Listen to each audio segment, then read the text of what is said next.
মসজিদের মুয়াজ্জিনের কাছ থেকে।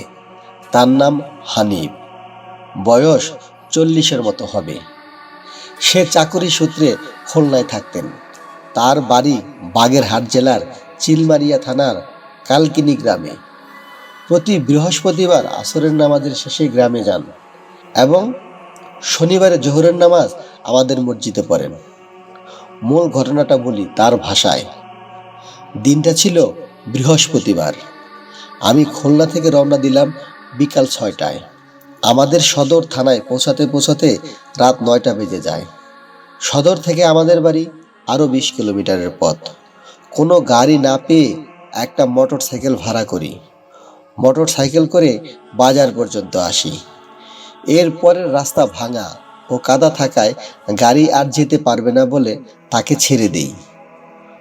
বাজারে যখন পৌঁছাই তখন রাত 9টা বেজে 50 মিনিট। বাজার থেকে আরও 3 কিলোমিটার দূরে আমাদের বাড়ি। বাজারে কোনো দোকান খোলা নেই। আকাশ একটু মেঘলা থাকায় বেশ অন্ধকার লাগছিল। আমার কাছে একটা 2 ব্যাটারির টর্চ লাইট ছিল। আমি হাঁটতে লাগলাম। যে রাস্তা দিয়ে আমি হাঁটছিলাম তা ছিল মাটির রাস্তা। রাস্তার বাম পাশে ছিল খাল, ডান পাশে পাট ক্ষেত। কিছু দূর হাঁটার পরেই একটা পূজা মণ্ডপ। মণ্ডপটার গেটের ওপরে একটা মহাদেবের মূর্তি, 25 ফুট উঁচু হবে। তার পাশে শ্মশান। মহাদেবের মূর্তির গায়ে শ্যাওলা পড়ায় ওটাকে আরো ভয়ঙ্কর দেখাচ্ছিল। শ্মশানটার দিকে যখন আমি তাকালাম, মনে হলো কিছু একটা যেন ওখান থেকে দৌড়ে আসবে আমাকে ধরতে। কিছুই দেখছি না, কিন্তু মনে হচ্ছে কেউ বুঝি আমাকে দেখছে, আমাকে অনুসরণ করছে। আমার পেছনে বুঝি কেউ আছে। দোয়া পড়তে থাকি মনে মনে। প্রথমে কিছু মনে না থাকলেও পরেরগুলো ভুল হতে থাকে। কিছু দূর যাওয়ার পর পাশের খালে একটা নৌকা দেখে একটু সাহস পাই। নৌকাতে লাইট মারি, কিন্তু কোনো সাড়া শব্দ নাই। আমি জিজ্ঞেস করি, কেউ কে আছেন? তবুও কোনো সাড়া না পেয়ে আমি নৌকার কাছে যাই। নৌকার পাটাতনের ভিতরে লাইট মারি। ভিতরে যাকে দেখতে পাই তাকে তো আমি চিনি। ওর নাম গফুর। গফুরকে বললাম, কিরে, তুই এত রাতে এখানে কি করিস? গফুর বলল, আমি না থাকলে আপনারে এত রাতে পার করতো কেডা? এত রাতের কথা শুনে আমি ঘড়িটা দেখলাম। ঘড়িতে তখন 1টা বেজে 55 মিনিট। আমি যেন আকাশ থেকে পড়লাম। এত সময় হতেই পারে না। আমি কি 3 ঘন্টা ধরে হাঁটছি?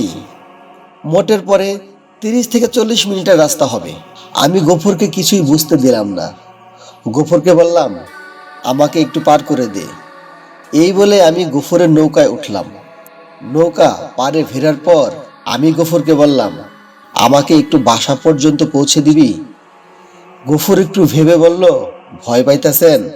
চলেন। আমরা দুজনে একসাথে হাঁটতেছিলাম। কিছু দূর আসার পরে আমি খেয়াল করলাম গফুর আমার পেছন পেছন হাঁটছে। সামনে একটা কবরস্থান এবং কবরস্থান থেকে ধোঁয়া বের হচ্ছে। একটু যখন কাছে এসে লাইট মারলাম কবরের দিকে, দেখি একটা মেয়ে সাদা কাপড় পরা, চুলগুলো ছেড়ে দেওয়া কবরস্থানের ভিতর দাঁড়িয়ে আছে এবং হাতের ইশারাতে আমাকে ডাকছে। আমি মেয়েটিকে দেখেই চিনেছি। ওর নাম ময়না। আমি গফুরকে বলি, কিরে, ও ময়না না? হঠাৎ করে বুকের ভিতরটা কেমন করে উঠল, শরীর কেঁপে গেল। আমার পাশে গফুর নেই। আমি একটা চিৎকার দিয়ে দৌড়াতে দৌড়াতে একটি বাড়ির সামনে গিয়ে অজ্ঞান হয়ে পড়ি। বাড়ির লোকজন আমাকে তুলে নিয়ে মাথায় পানি দেয়। কিছুক্ষণ পর আমার জ্ঞান ফিরলে আমি তাদের সব কিছু খুলে বলি। আমার কথা শুনে তারা একে অপরের দিকে এমনভাবে চাওয়াচাওয়ি করছিল যেন আমি তাদের মিথ্যা বলছি। পরে জানতে পারি গফুর ও ময়নার মধ্যে একটা সম্পর্ক ছিল। গফুর মাঝির কাজ করে ও ময়নার বাবা একটু প্রভাবশালী। তাদের সম্পর্ক মেয়ের পরিবার মেনে নেয়নি, তাই মেয়েটি আত্মহত্যা করেছে এবং গফুরের খোঁজ কেউ জানে না। এই পর্যন্তই। আমার এই ঘটনাটি যদি আপনাদের ভালো লেগে থাকে তাহলে অবশ্যই লাইক করবেন এবং আপনাদের মূল্যবান মতামত কমেন্টসের মাধ্যমে জানাবেন। আপনাদের কাছে এমন ঘটনা যদি থাকে তাহলে অবশ্যই আমাকে পাঠাবেন, সম্ভব হলে প্রচার করব। আরো নতুন নতুন ঘটনা পেতে আমার এই চ্যানেলটি সাবস্ক্রাইব করে রাখবেন। সবাইকে ধন্যবাদ।